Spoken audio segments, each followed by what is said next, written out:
the Indiana Fever. Kelsey Money Mitch, put him in a ditch. Lexie Hull taking over. Aari McDonald and her farm giving me assists, giving me steals. 5 assists for Aari McDonald. Oh yeah. Oh yeah, we're ready. We are ready. The Indiana Fever beat the Washington Mystics in the first game of the Commissioner's Cup, 85-76. The signs of disrespect started long before the lights of June 3rd ever turned on. Back in the preseason, the Washington Mystics didn't just play hard, they played dirty.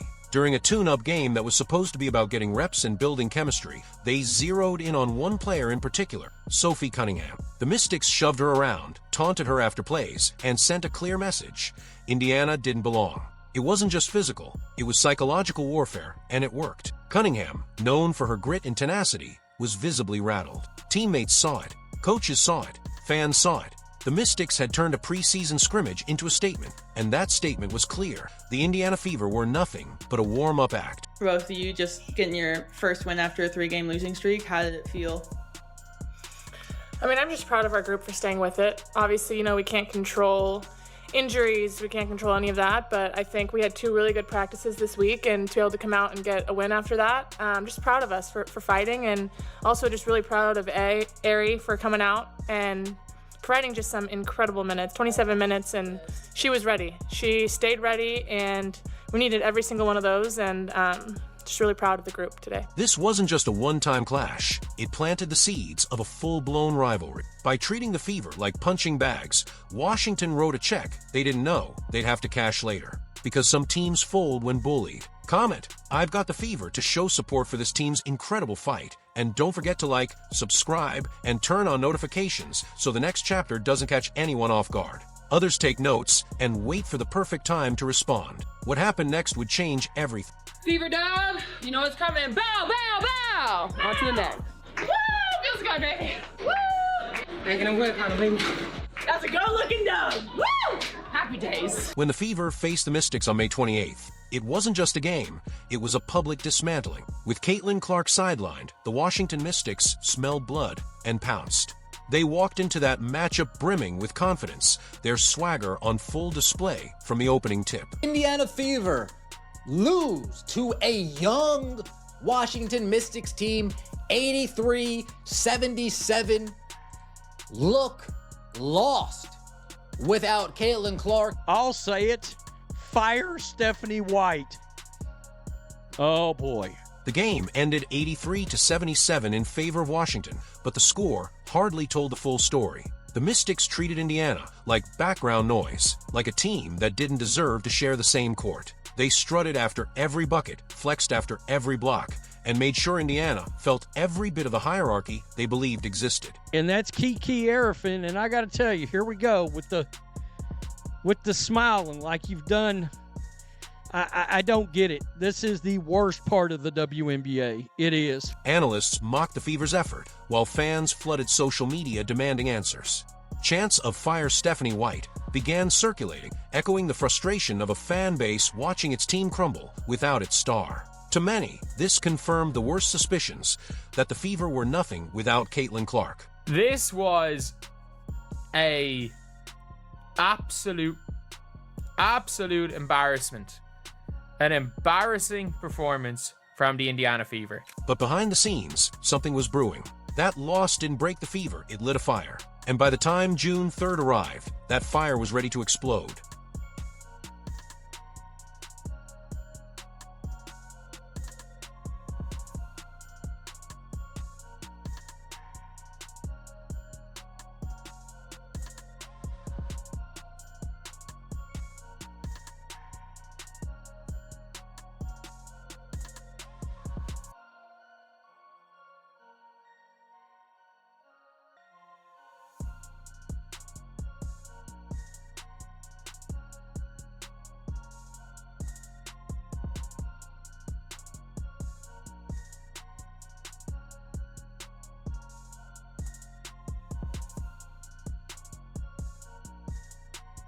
On May 26th, during a game against the New York Liberty, Caitlin Clark fell awkwardly, clutching her left quad. Within moments, everything changed. The league's brightest rookie and Indiana's lifeline was officially diagnosed with a quad strain, sidelining her for a minimum of 2 weeks.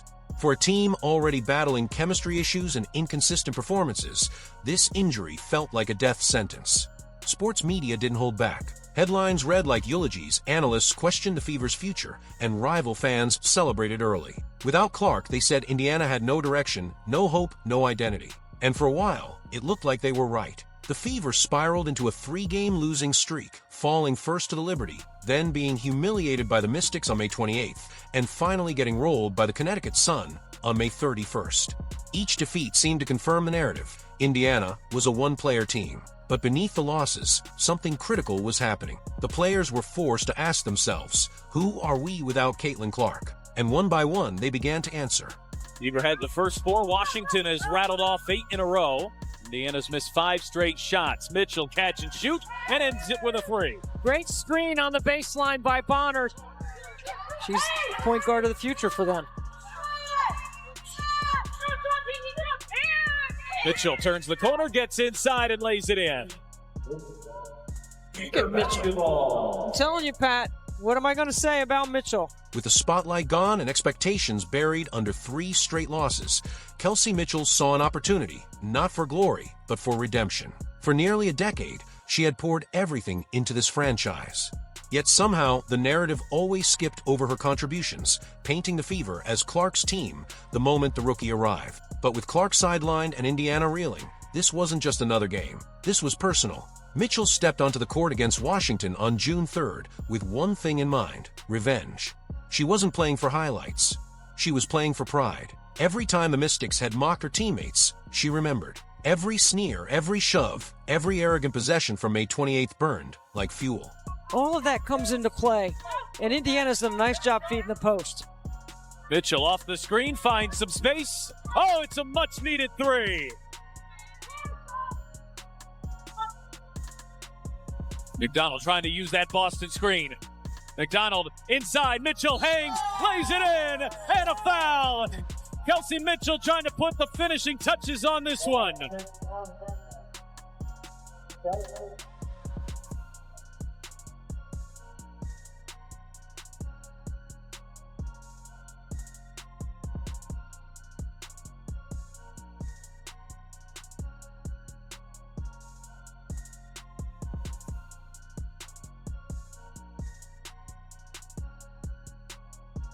She opened the game with a bold statement, a deep 3 to stop an early Mystics run. And from there, she never looked back. She slashed through defenders, hit contested shots, and carried the offense with surgical precision. But more than that, she led. When double teams came, she trusted her teammates. She found shooters, made the extra pass, and steadied the team in key moments. Kelsey Mitchell breaking out of her slump a little bit, making some big plays down the stretch. Also something that Kelsey Mitchell did late in that game, she got hit by McDonald with a pass. She moved without the ball.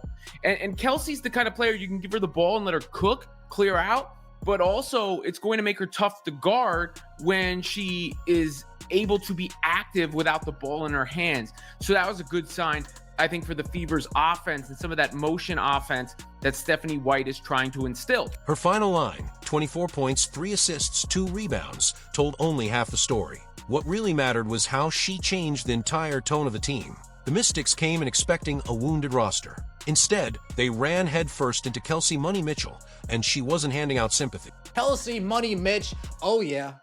Take us home, Kels. Take us home. 24 points, 3 assists, 2 rebounds. It feels good to be coming here to you after this game. At halftime, Lexie Hull's name wasn't in any highlight reels. She hadn't scored a single point. Quiet, efficient, and full of hustle. She had done the little things, set screens, fought for rebounds, but nothing that would catch the league's attention. The Mystics likely assumed they had her figured out. Another non-factor, another player they didn't have to worry about. But Lexie Hull had other plans. Lexie Hull, who continues to shine. I mean, Lexie Hull has just been terrific this season. She is shooting the ball at an unbelievable clip. Talk about drawing fouls, talk about energy, talk about plus minus not being a deceiving stat. That is the case with Lexie Hull, who's plus 19 in this game, and it feels completely accurate, right? I mean, she's shooting 57% from 3 on the season going in, 52% from the field. I believe that's going in as well, but regardless, you get the point. Shooting the ball well. In the third quarter, something flipped. Whether it was frustration, pride, or pure instinct, Hull erupted. She attacked off the dribble, finished with finesse, and started draining shots like she was possessed. Her reverse layup through contact sent the crowd into a frenzy. 5 of 6 from the field in that quarter alone. She dropped all 14 of her points in the second half. She added 6 rebounds and 4 assists, doing damage from every angle. The Mystics caught off guard, scrambled to adjust, but by then it was too late. Lexie Hull, 14 points, 6 rebounds, 4 assists. Lexie Hull, taking it off the dribble, taking it off the dribble, reverse layup. Lexie Hull, what got into you today, Lexie? What got into you in that third quarter? Holy smokes. Lexie Hull. Dude, Lexie Hull taking Sonia Citrone off the dribble. Yeah, she's like that. Lexie Hull, reverse layup. Okay, Lexie, go on with your bad self. Go on with your bad self. Hull had changed the rhythm of the game. No longer a background player, she had become the Fever's spark plug. This wasn't luck. This was a calculated response to being overlooked. And what made it sweeter? She did it on the same court where she had just been ignored. Lexie Hull wasn't supposed to be a threat. But on June 3rd, she turned herself into one of Indiana's most dangerous weapons. Dealing with a bit of a personnel problem when Clark goes down, and then Colson goes down, and then obviously Cunningham goes down to the point where even without Clark, they didn't really have much of a capable backup, and then the backup goes down. By the way, shout out to Sydney Colson, who actually played well in this game, really banged up, taking it on the chin for the Fever. That's another thing that McDonald did well also, is put her body on the line. You know, she doesn't have a guaranteed spot, so you got to give her respect for that. 3 days before tip-off, Aari McDonald wasn't even on the Fever roster. Signed on an emergency hardship contract, she had barely unpacked her bag when the coaching staff handed her the playbook on the plane. No practice, no familiarity, just film study in the sky, and a crash course with the coaching staff hours before one of Indiana's most emotionally charged games of the season. For most players, that setup would have been a disaster. For McDonald, it was the perfect storm. Let's not leave out Aari McDonald. 2 for 7, 1 for 5 from 3. Maybe not shoot threes, but Aari McDonald, 5 assists, 0 turnovers. Welcome to Indiana, Aari. Welcome to 3 steals. One of them was a steal and score. Folks, you know what they say, first impressions mean everything. And Aari McDonald, first impression, I'm calling up Ronald right now. I'm calling up Ronald McDonald right now. I need a Mick steals meal. I need a Mick assist meal. I need a Mick hustle meal. Aari McDonald, oh, it feels good having a point guard that can dribble and not turn it over and get flustered when they see pressure. Oh, it feels good. It feels good. With the team down 3 guards, Clark, Colson, and Cunningham, she stepped into a high-stakes revenge game and played like she'd been there all season. In just her first 8 minutes on the court, she drew 3 offensive fouls, completely disrupting Washington's rhythm. Her speed on defense became a nightmare for the Mystics, and her poise on offense stabilized a team that had been struggling to find its footing. She finished with 7 points, 5 assists, and 3 steals in 27 minutes of action, numbers that barely capture the intensity she brought. Aari McDonald didn't play like an emergency backup. She played like the missing piece. And in a game that was supposed to expose Indiana's depth issues, she flipped the script. The Mystics didn't just lose to a patched-up roster. They got carved up by someone who didn't even have a jersey 2 days earlier. Give credit to the players. We won because of the players. We won because of Aari, because of Lexie, because of Kelsey, because of Dantis, because of AB. We won because of them. They played a solid game. This is how we should be beating teams, even without Caitlin Clark, folks.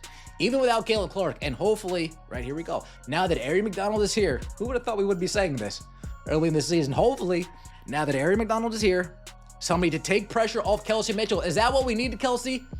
Is that all you needed? You just needed a point guard? Say no more.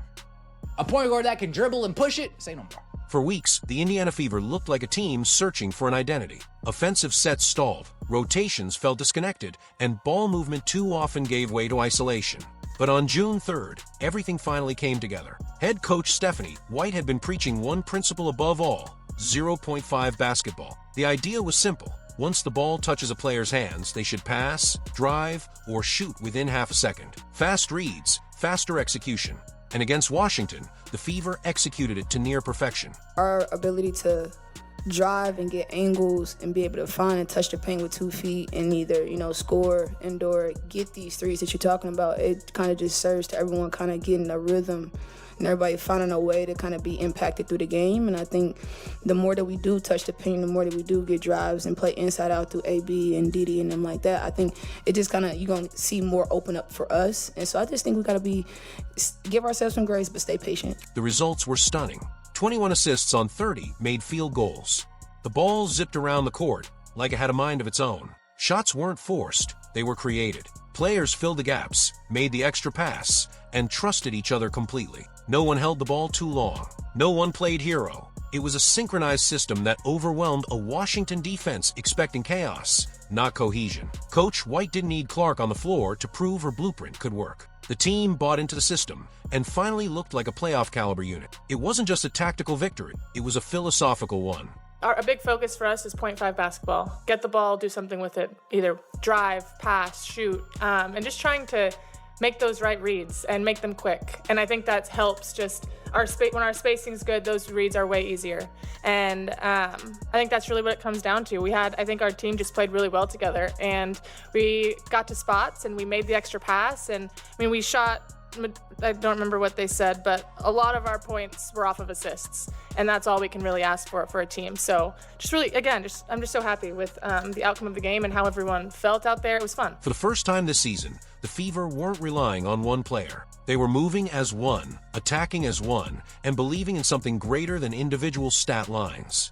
And that belief might be the most dangerous weapon they've found yet. The 85-76 win over the Mystics didn't just break a losing streak, it shattered a myth. For weeks, the consensus had been that the Indiana Fever were nothing more than a Caitlin Clark show. Without her, the team was dismissed as directionless and doomed. But what unfolded on June 3rd forced a complete reevaluation. Kelsey Mitchell proved she could anchor the offense, direct the tempo, and lead under pressure. Lexie Hull showed she could erupt on a dime and take over games when it mattered most. Aari McDonald, in her debut, delivered poise, grit, and lockdown defense, solving the team's most glaring hole at point guard. These weren't lucky performances. They were the result of a team rediscovering its identity under fire.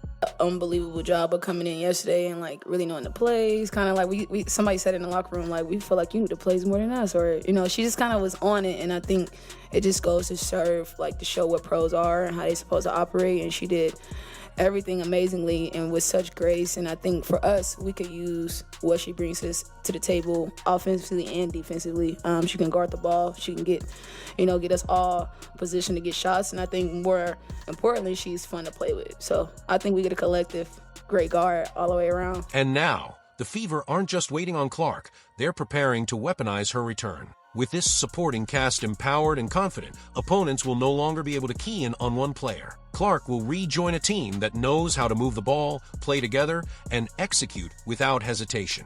This win wasn't just about revenge, it was about liberation. The Fever became more than their superstar. They became a team with chemistry, with fight, with options.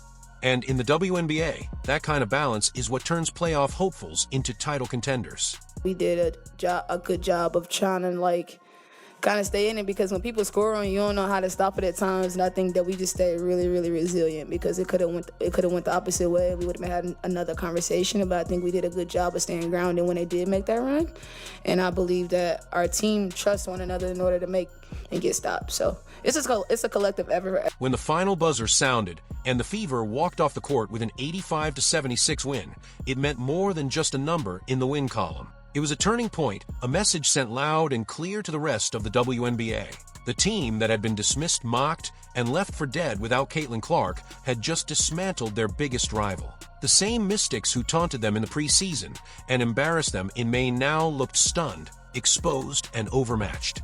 Indiana didn't just get revenge. They reclaimed their pride, their rhythm, and their belief in each other. Kelsey Mitchell's poise, Lexie Hull's fire, Aari McDonald's emergence, these were the building blocks of something deeper than a comeback. This was a cultural shift. The Fever aren't here to be a one-player story. They're building something sustainable, something terrifying, and they just sent a warning to every team that thought they were soft. Comment, "I've got the Fever," to show support for this team's incredible fight. And don't forget to like, subscribe, and turn on notifications so the next chapter doesn't catch anyone off guard. The Fever are rising, and the league better pay attention.